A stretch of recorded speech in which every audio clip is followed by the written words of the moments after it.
Ano bang mas logical? Mas logical yung may Diyos o walang Diyos? Yan ang magandang topic dyan. Okay, ito na lang. Ang topic na lang siguro natin, ano mas logical sa universe, yung walang Diyos o may Diyos? Ang magiging ano natin, magiging contention natin. Logical ba ang universe na mag-exist na walang creator, walang designer? Tsamba-tsambahan lang siya, bigla siya na-exist out of nowhere. Tapos nakabuo siya ng mga matatalinong atheist na ayaw sa Diyos. Is it logical na universe will exist with some kind of arranged solar system? Tingin nyo. Yes. Bunga lang ito ng mindless, something like mindless thing. Bunga lang siya ng mindlessness. Can you say yes or no?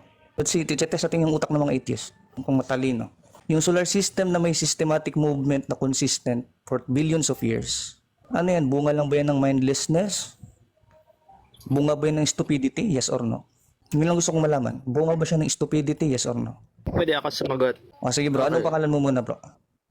That just call Anong me. pangalan mo muna?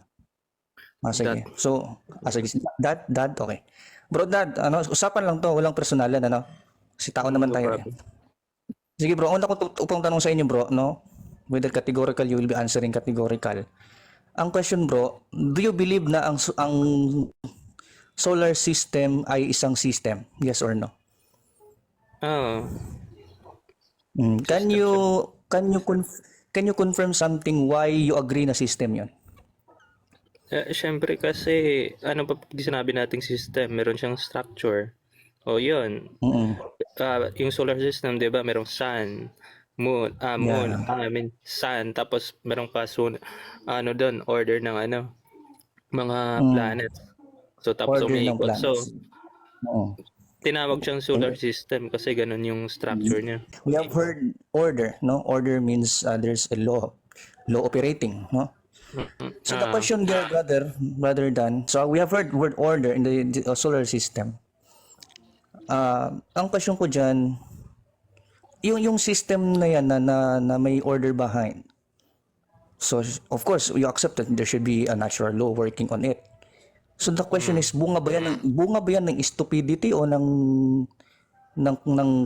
bunga ba siya ng stupidity o bunga siya ng complexity? Since nag-mention ka na may order doon, so we assume that there should be a natural law working on it or operating behind the solar system. Now, the question there is, ito ba ay matatanggap mo as bunga ng stupid idea or this is some kind of a complex idea na talagang this is really arranged? So ano doon sa categorical lang sagot mo? Complex idea ba to? Or ito ay bunga ng stupid idea? No, it's not bunga ng stupid idea. Okay, bunga siya ng order, bunga siya ng law, bunga siya ng something like a system. The question is, doon sa system, pag sinabi mong order, like order, law order, system, no? Is it, ang system ba ay product of mind o product siya ng out of nothing? No, it's not product of anything. I mean, what I'm saying is, kasi kung law Means. siya, system siya, complexity siya, so tanggap naman natin na hindi siya bunga ng stupidity. So, can you say na ito ay bunga ng knowledge? Since hindi siya stupidity, do you accept that this natural law behind our solar system, the complexity in all of these natural laws, ito ay is this a product of knowledge or this is a product of mindless, something like mindless nothing? What is that? Since tinanggap mo naman, you have admitted to us very clear naman na ang solar system, tanggap mo may order yan, this is complex, there's a law, natural laws, no? Ang question there is, can you say na ito ay bunga ng knowledge or walang knowledge, hindi siya nag-originate sa knowledge or nag-originate ito sa knowledge? So, since we discover law, natural law, therefore, hindi siya bunga ng knowledge. It is independent of mind. Pinag-uusapan natin dito is, nag-work talaga yung natural law dyan, nag-work talaga yung yung system dyan, order, yan ba ay nag-originate? I'm asking is origination or origin. Nag-originate ba siya sa knowledge or andyan na siya eternally? Naiintindihan ko naman na ang law ay hindi siya personal being na may mind. What I'm asking is yung law na nakikita natin nagwo-work around, pati yung sinasabing system na nagwo-work around there at saka yung order na nagwo-work around. Ang tinutukoy ko yung origin noon. Nag-originate ba siya sa knowledge or hindi? Yun lang ang question. Pakindigan mo na ha, kasi mukhang hindi mo gaano nako-comprehend pa lalo. What I'm asking is, pakinggan mo lang.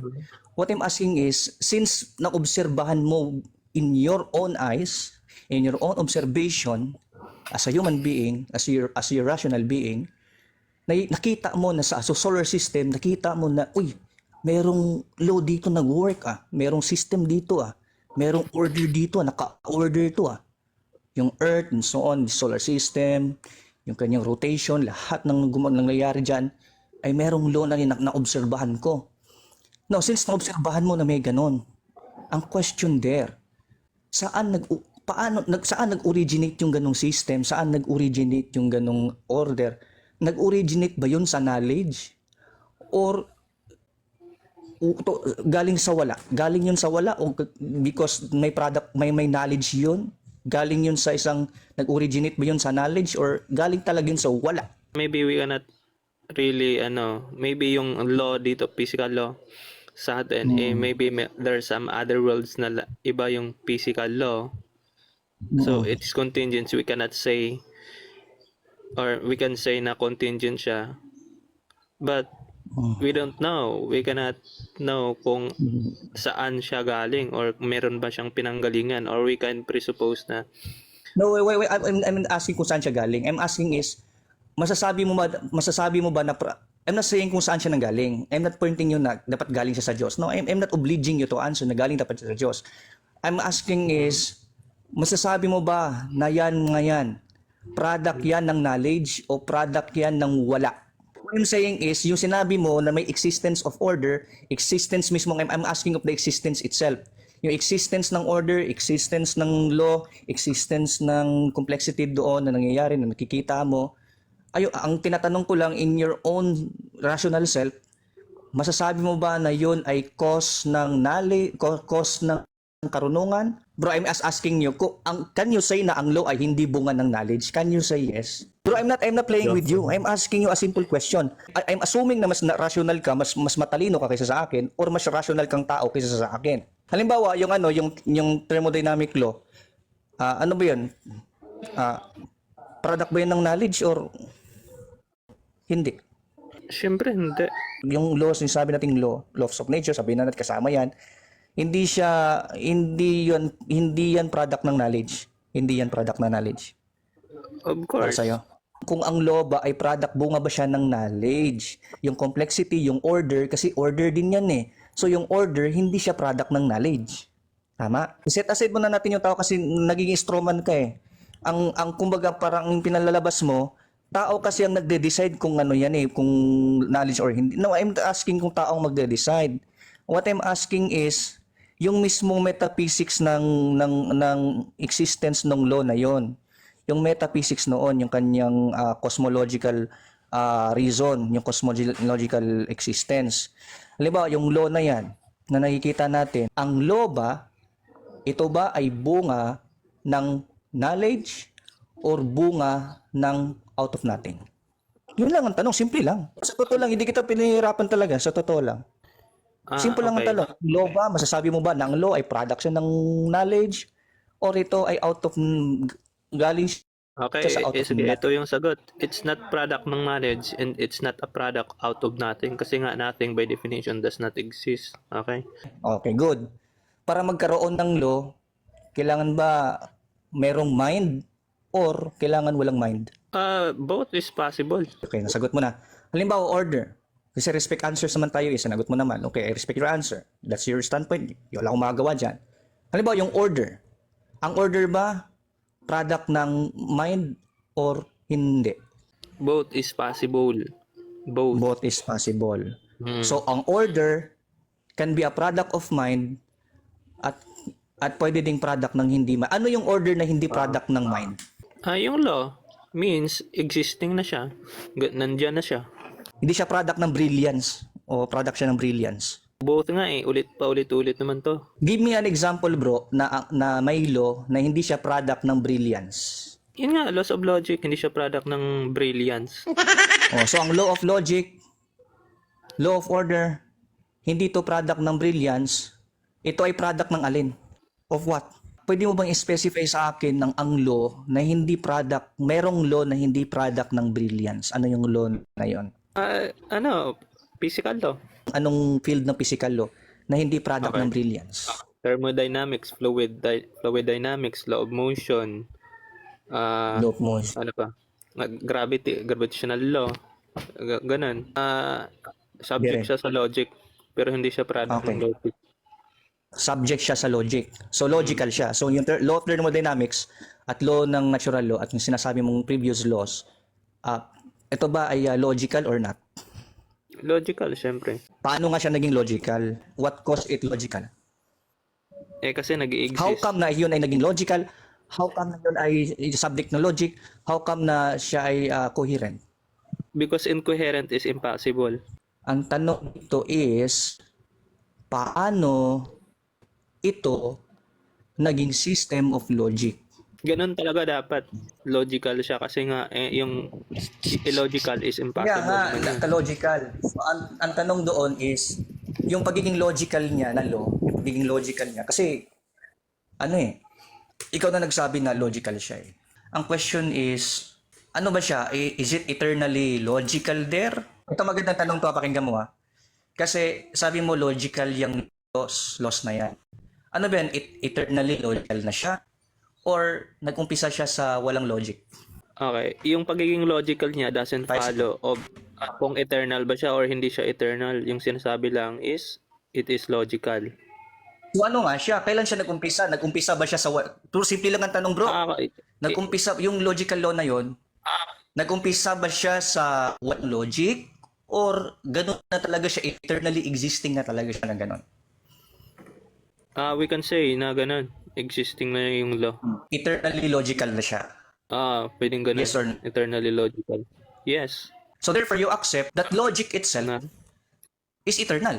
Oo. Eternal. Meaning ng logic sa Merriam-Webster ha.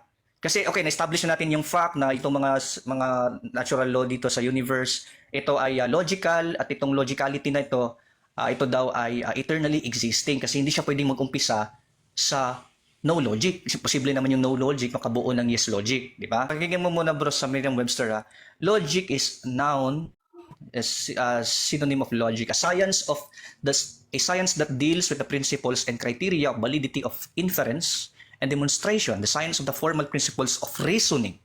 Number 2, a branch of variety of logic, a branch of semiotics, the formal principles of a branch of knowledge, a particular mode of reasoning viewed as valid faulty, an interrelation or sequence of facts or events when seen as inevitable or predictable, the arrangement of circuit elements as a computer needed for computation, the circuits themselves, something that forces a decision apart from or in opposition to reason. Pakinggan mo muna, something daw that forces a decision apart from or in opposition to reason. The question is, agree ka ba sa lahat ng definition na sinasabi dito ng Merriam-Webster o may sarili ka? Agree. So go back to go back to our what we have talked about. So ang logical law na yon, ina-affirm mo na logical, hindi ito product ng mind, hindi rin ito product ng anything. Hindi siya product ng human mind. Okay? Pangalawa, of course, I'm not saying na product siya ng human mind. It's a very absurd thing na product ng human mind. There is no Christian who believe na ito product ng human mind. That's stupid for us. Diba? Hindi namin ina-affirm yan. And what I'm talking about, kung product po ba siya ng something, is it product of mind, is it product of nothing?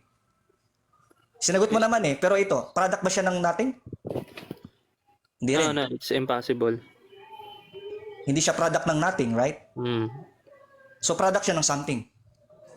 Possible. Possible. So what is that something? No, meron pang isa. It's also not a product of something. I mean, paano siya nag-exist na ganun? Paano siya nag-exist na logical? It is always existing nga. Possible din yun. Paano nga siya nag-exist na logical? Paano nga siya nag-exist na logic? Ang tinatanong lang namin sa'yo, paano siya nag-exist? How nag-exist siya na ganun na logical siya? Paano siya nag-exist na ganun na meron siyang order? Paano siya nag-exist na in the sense na logical? Bakit mo pa tinatanong na paano? Kasi nga, sinagot ko naman na yung nothing. Well, doesn't kailangan natin exist. itanong yun kasi part ng cosmology yun na siyempre tatanong mo talaga kung paano ba naging sun? Paano Okay. ba naging earth? Okay. Paano ba Yung naging absolute natin. Paano ba Sige, yan balik ko sa yung naging tanong. logical? Paano ba yan nagiging manok? Paano ba yan nagiging apoy? So, we are asking yung kanyang metaphysical existence kung paano siya naging logical by itself as a law, as a universal law, as a natural law. Paano ba siya naging ganon? Okay, sige. Kung paano siya nag-exist na logical, yun ang hindi mo pa rin nasasagot. Kasi ang tinatanong natin is paano or how siya naging ganun? How siya naging logical? Is it magbigay ka lang ng specific sagot. Kasi Bakit siya nag-i-exist. nag-exist as logical na law? Bakit? Kasi No, kasi hindi nag-i-exist. siya product ng nothing, hindi din siya product ng something na minsan naguguluhan kami. Paano nga siya nag-exist na logical? Paano siyang naging ganun? Okay. Ano ba pag sinabi nating logical? Means, or, Oo nga, logical na nga siya. Well, I'm not asking you to define na logical. But ang tinatanong ko, bakit siya logical? Hindi kung ano yung ibig sabihin ng logical siya na law. Kundi bakit siya naging logical by itself as a law? Did you get the question? Paano siya naging law by itself? Kasi sinasabi mo lang, kasi nga, nag-exist siya. Oo nga, nag-exist na siya. We both agree na nag-exist siya. But ang tanong is, paano nga siya nag-exist na gano'n? Bakit siya nag-exist na logical by itself? Bakit? Paano? How na naging logical law siya kasi nag-exist? walang contradiction. Kasi walang contradiction. Then how siya nag-exist na logical kasi walang contradiction and how siya naging ganun din? Sabi mo kasi yun ang paano daw siya nag-exist na ganun kasi walang contradiction. Paano nga siya nag-exist na logical na walang contradiction? Paano siya naging ganun? Diba? Another question, another set of question yun. Naging logical siya kasi nag-i-exist siya. Ngayon, hindi mo yan magigets. Hindi mo yan magigets yung mga sagot ko kasi hindi mo alam yung 3 laws of logic. Sinagot ko na nga kanina na irrelevant yung tanong mo kasi bakit?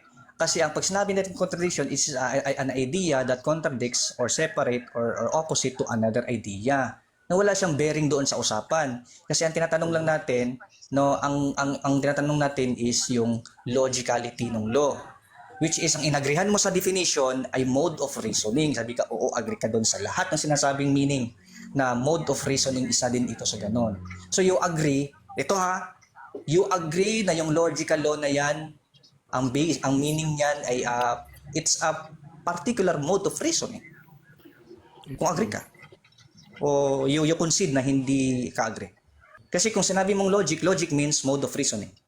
It's in the dictionary. Hiyo, ikaw muna, Hiyo. Ayun, thank you.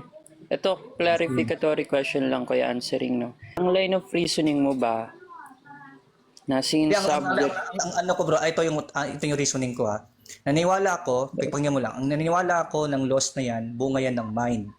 Kasi hindi maging logical yan without a mind.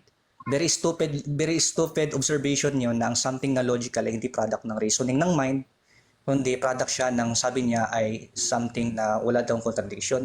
Paano nga siya naging walang contradiction? Sabi niya, nag-exist na yun. Parang lumalabas lang, nag-exist lang siya for something na something na brainless idea, brainless.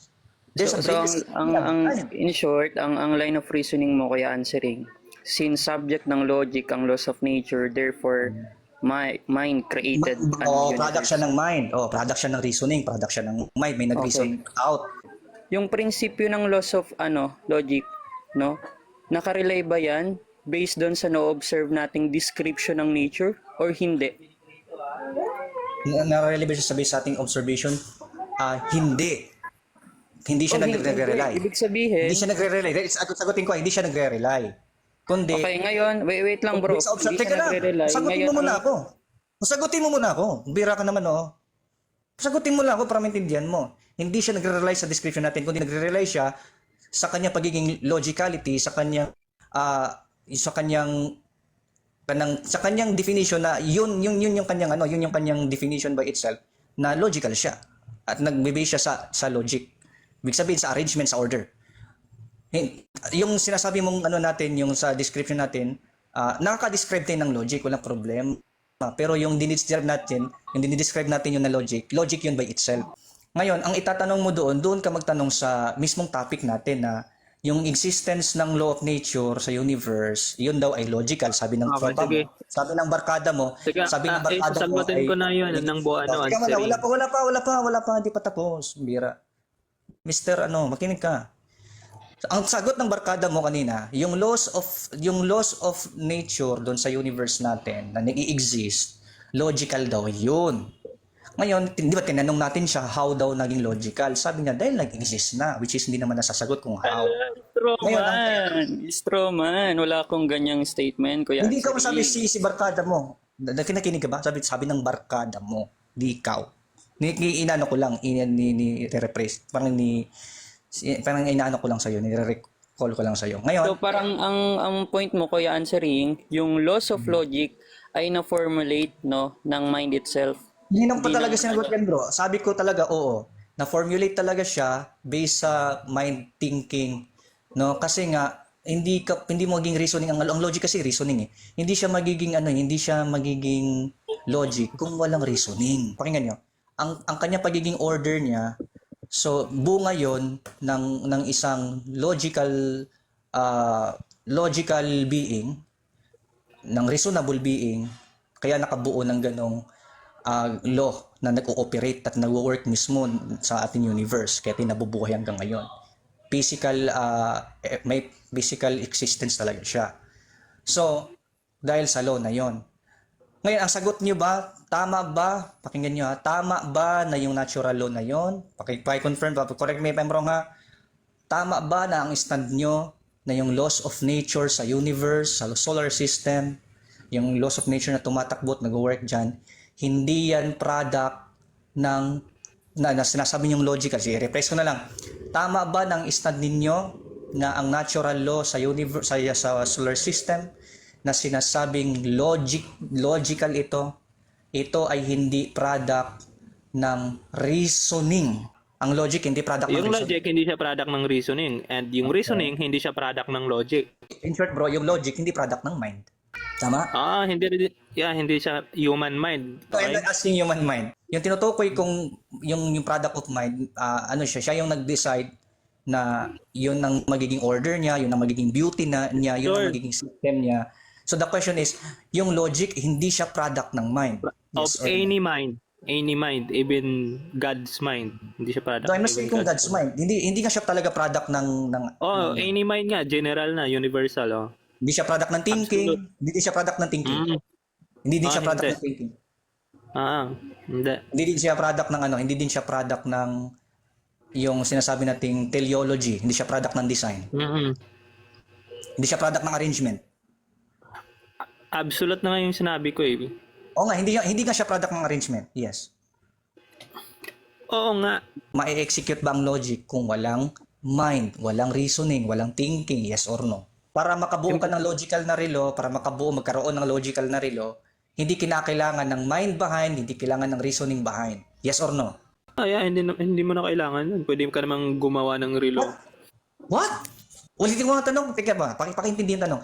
Para magkaroon ng logical na relo, mangyayari ba yon without mind behind, without reasoning behind? Yes or no? Kailangan ng mind behind, but hindi kailangan ng Okay. reasoning behind. Kailangan ng mind behind, hindi kailangan ng reasoning behind. Wow. Para mabuo yung Okay, relo. that's it. Wow. Bakit logical lang? Hindi pala, hindi. Kasi pwedeng yung robot, pwedeng gumawa ng relo. Okay, sige. Expected. So, ang stand talaga ng mga atheists, kung makikita ninyo, yung natural law, lahat ng arrangement sa universe, lahat ng order sa universe, lahat ng order sa solar system na yan, yan ay product lang daw yan ng logic. Hindi daw siya product ng mind. Pero logic siya, pero hindi siya product ng mind. Pero logic siya. Weird, ano? Natatawa pa ako kasi, sabi, logic siya, pero hindi siya product ng mind, hindi din siya product ng thinking, hindi din siya product ng reason.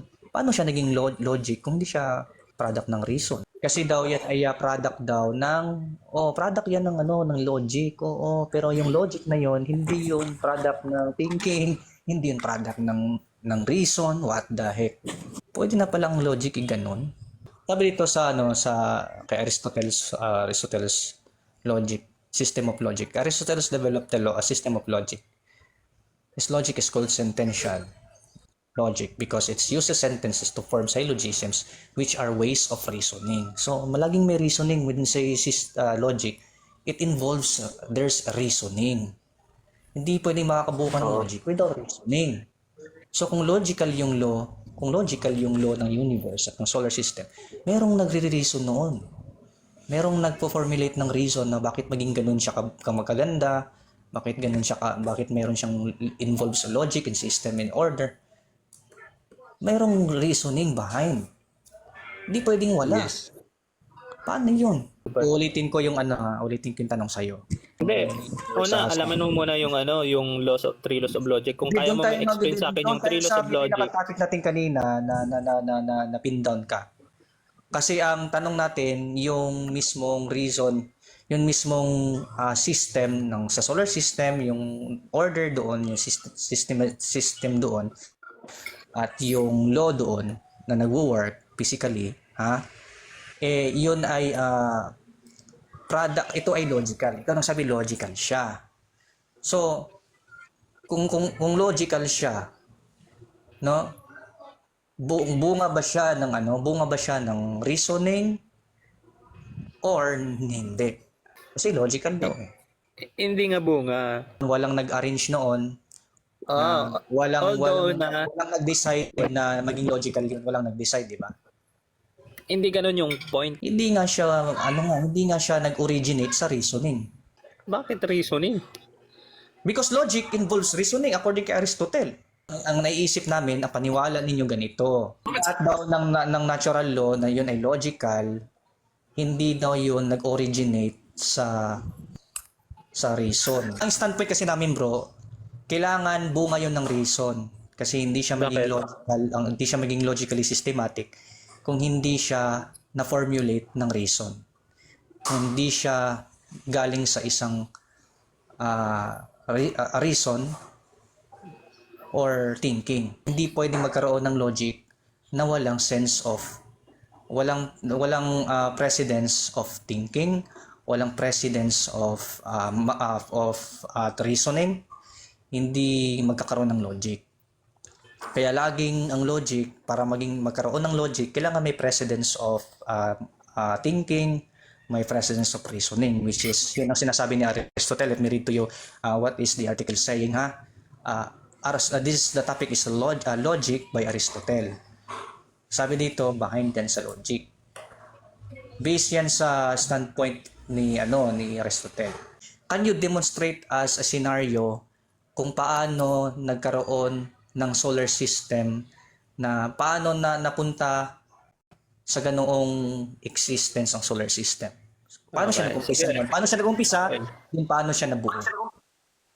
Okay, sige. Doon sa nag-start, let's say, i-consider natin yung singularity na theories. From a hot dense,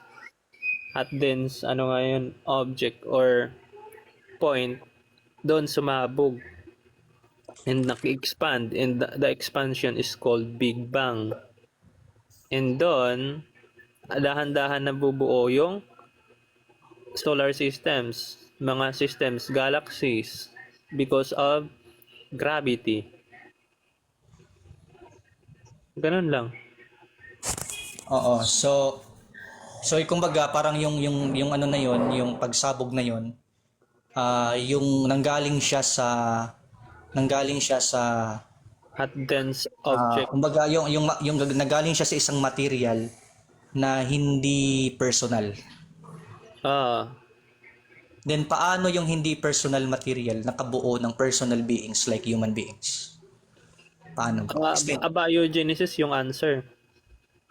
Okay, so ang sagot ko so lahat ay nag-umpisa sa isang material. Everything has been started by a single material na hindi ito personal being. O sabihin natin, hindi siya personal existence.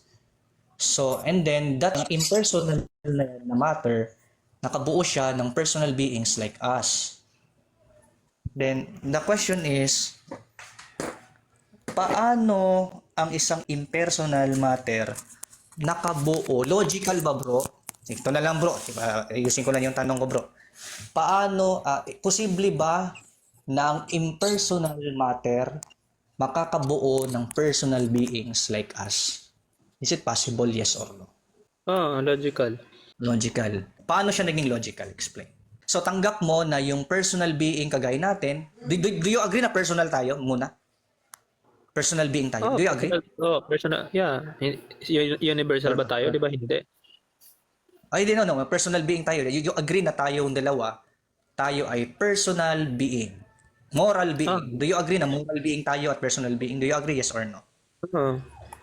We are moral beings. We are at the same time personal beings. Do you agree to that? Okay. So, tayo na mga personal and moral being, nag-umpisa siya sa isang impersonal at immoral matter. Do you agree? Paano naging immoral yung matter? So do you agree na yung matter na yon moral matter, yung nag-start ng universe, nag-start ng pagsabog, yung matter na yun, agree ka na moral matter yon? Yes or no? Hindi rin siya moral. Okay, exactly. Kaya tinatanong ko na nga sa'yo, kung yung matter na nag-cause ng pagsabog, nag-cause din yun ng personal and moral beings like us. So you agree na tayo as human beings, tayo na personal and moral beings, nag-umpisa tayo sa isang material na non-personal at non-moral. Do you agree? Yes. Hindi siya immoral. Hindi rin siya immoral. Non-moral lang. Okay? Oh yes, tama. From a chemical reaction na merong nag-self-replicate, pero nanggaling yun daw sa star, mga dust, merong chemical reaction, then natural selection, mutation, then may na-create yung living cells. From living cells, nag-produce ng mga species. Ganon. Yung star na yon, yung material na yon, nakakabuo talaga siya ng personal beings. Right?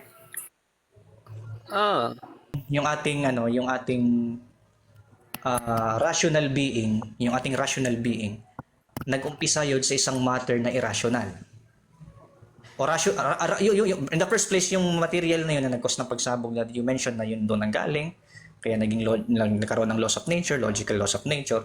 Yung material na yun, ano ba yun? Rational ba yun? Yung maliit na material na yun. Hindi ko alam kung gano'ng kaliit yun Ikaw nagsabi, but I cannot figure out kung gano'n siya kalaki. So, regardless kung gano'n siya kalaki, yung material na yun, na impersonal, no? Yung yung material na yun, rational ba yun or irrational? Pag sinabing rational, nag-iisip, nag-decide, alam niyang ginagawa niya, may self-consciousness. Yun yung rational. Ibig sabihin, pag sinabing rational ka, ibig sabihin, ikaw mismo, alam mo sinasabi mo, aware ka sa sarili mo, aware ka na nag-exist ka, aware ka, nakaka-decide ka kung anong next mong gawin, at tama ang gawin mo, at tingin mo magiging mali ang gawin mo, magiging tama ang gawin mo. Aware ka sa sarili mo, may self-consciousness ka. Yun yung rational. Yun yung rational. Hindi mo pwedeng tanggihan yan. Ganoon naman talaga yan. Now, ang question dito is, yung material na yun na sinasabi mo, na nag-umpisa tayong lahat doon, ano ba siya? Rational matter ba yun or irrational matter? What is that? What was that? I mean, Hindi siya rational at hindi rin siya irrational. sa kamakatid yung material yun, wala siyang self-consciousness. Kumbaga, wala siyang self-consciousness. But it doesn't mean na irrational na siya. Explain mo sa akin ang isang bagay na hindi naman self-conscious, nakaproduce nga siya ng self-conscious beings. Yun nga, biogenesis. Ulit-ulit naman to. Ang biogenesis ba nanggaling sa when we say biogenesis scientifically, yung biogenesis nga scientifically nanggaling siya sa hindi self-conscious? I-define nga natin yung biogenesis. Okay, let's go to the biogenesis definition. Biology science. Biogenesis refers to the idea or the process whereby a living thing comes from another living thing. Particularly of the same type, biogenesis was not widely accepted before.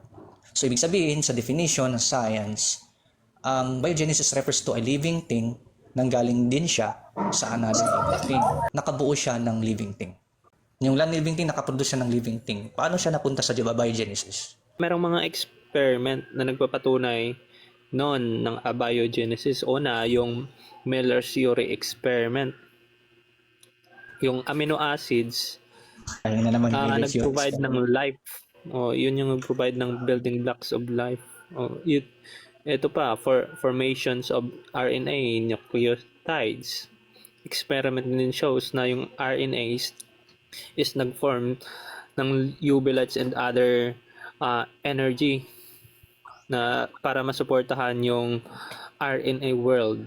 Yun yung pangalawang experiment. Prebiotic chemistry, self-assembly, maggots from meat. Yan pa yung ibang example. Ginamit mo yung Miller-Urey experiment. Kung saan gumamit lang siya ng aparato. Pero di ko naman kabisado masyado to. Sa experiment ba niya, nakagawa ba siya? Halimbawa, ginamit niya yung molecules. Based sa yung experiment, gumamit siya ng aparato dito eh. Based sa kanya aparato eh. May mga aparato siyang pinakita. Based sa experiment niya, na-demonstrate ba niya na nakagawa ba siya ng a living thing galing sa experiment niya? From non-living thing, nakaproduce siya ng living thing doon sa experiment niya na yun? No. Akala ko ba pwede? Pero supporting evidence siya. Supporting experiment. Yung experiment niya, hindi siya nagpo-prove o nade-demonstrate na kaya ng non-living organism, ng non-living thing, makaproduce ng another living thing doon sa experiment na niya. Talagang it was able to do so. Kumbaga, experiment of theory niya yon na nanggaling daw doon ang life, origin of life, which is nag-claim siya na ganun yung kanyang evolutionary thinking, ganun yung kanyang evolutionary conclusion, pero wala siyang evidence support na demonstrated yon. By demonstration, walang evidence. No, wala. 'Di ba? So, bakit wala? Hindi ba kaya ng living organism, yung non-living thing? Sabi mo kaya siyang mag-produce. Talaga bang possible ba talaga sa science 'yon? Possible. Ano ba yung proof mo na impossible 'yon? So ang living thing, halimbawa ang tao, 'di ba, living thing ang tao, galing siya sa tao. Pwede din siyang galing sa hindi tao. So paano 'yon? Galing doon sa chemical reaction, ganun. So ang tao galing sa chemical reaction, right? So parang kumbaga parang ini-imagine ko lang na talagang ang stand ninyo yung living thing na tao nanggaling talaga siya sa non-living thing. Yun yung pinaka-conclusion ko. But there is no evidence. Anong ang evidence ng Ano ang evidence ng Miller-Urey experiment? Ano nga yung naging evidence niya? Kasi ang theory noon galing sa molecules ang tao. Yung Miller's experiment, siya nga yung evidence. Hindi, mali ka. Sabi niya dito, yung kanyang experiment kasi gumamit siya ng gumamit siya ng apparatus, gumamit siya ng energy and so on, other molecules, oxygen, ginamit niya yun eh. Pero ang conclusion niya doon, based sa kanyang theory, doon ang galing ang tao. Pero yung evidence na talagang doon na-produce at talagang may product of of demonstration, wala. Walang demonstration. Pero Wala siyang tangible evidence na gano'n. Totoo yun. Wala lang tangible evidence na galing doon ng tao. Pero based sa kanyang theory, he is affirming na galing daw talaga doon ng tao. Pero wala siyang... Based on evidence. Kasi kung based of evidence, dapat nagkaroon ng actual evidence. Wala nga eh. Wala nga nangyaring gano'n sa demonstration sa amin niya eh. Hindi naman talaga na actual talaga na kagawa talaga siya. Wala naman eh. Wala nga. Kaya nga, hindi nga siya evidence, theory nga siya. Kasi walang Oh, ano evidence. bang problem sa theory? O, O, pag so wala sinabi siya. bang theory, therefore hindi totoo. Lack of, ano siya, kumbaga lack of physical evidence, pero full of theory, full of explanation, full of, kumbaga Anong parang lack of physical evidence? lack of ano siya, lack of tangible evidence na talagang totoo. Na makakagawa ka talaga from non-living to have to have a living thing. Wala talaga. So yung claim ninyo na yung galing ang tao sa non-living thing is just a theory, pero hindi siya demonstrable na talagang ang non-living thing ay nakakabuo ng living thing. Kahit na yung Miller theory na yan, hindi yan naka-actualize. Yung tao ba, yung life, ginawa ng Diyos? We believe, well, yun ang standpoint namin, but here's the another articulation, no. Naniwala kami na ang product ng personality ay product ng personality, no. Ano? So ang hayop, since hindi naman sila personal beings, never ever sila makakaproduce ng personal beings kagaya natin. Hanggang animal system lang sila. Pero ang tao, since personal being ang tao, wala siyang ibang ipoproduce kundi personal being din. So, Ayun lang. so ibig sabihin, ang pinaka-conclusion there, the observable wala kang conclusion argument. there is, teka lang, Hindi, ang observable wala kang conclusion, argument. teka lang, the observable conclusion there, ang existence ng personal being ay talagang came from another personal being. That's the main point, which is observable yan. Pag ikaw nanganak, hindi hayop ang papanganak mo, kundi personal kagaya mo. So, a personal being comes from a personal being. So, kung ang personal being comes from personal being, then we argue by the logic of science, by the observation of the logic, ang scientific evidence, na ang personal being ay manggagaling talaga siya sa personal being. Means yung Sabihin, tayong tao, yung impersonal being, ang nag-design sa atin, kumbaga ang stand namin, ang stand namin ng mga Kristiyano, kasi atheist ka naman eh. Ang stand namin, we argue na ang origin namin ay galing sa isang personal being. Okay. Sige. And that personal being Granted. that we're talking about is God. Although merong spiritual sense, but there is an evidence in scientific field.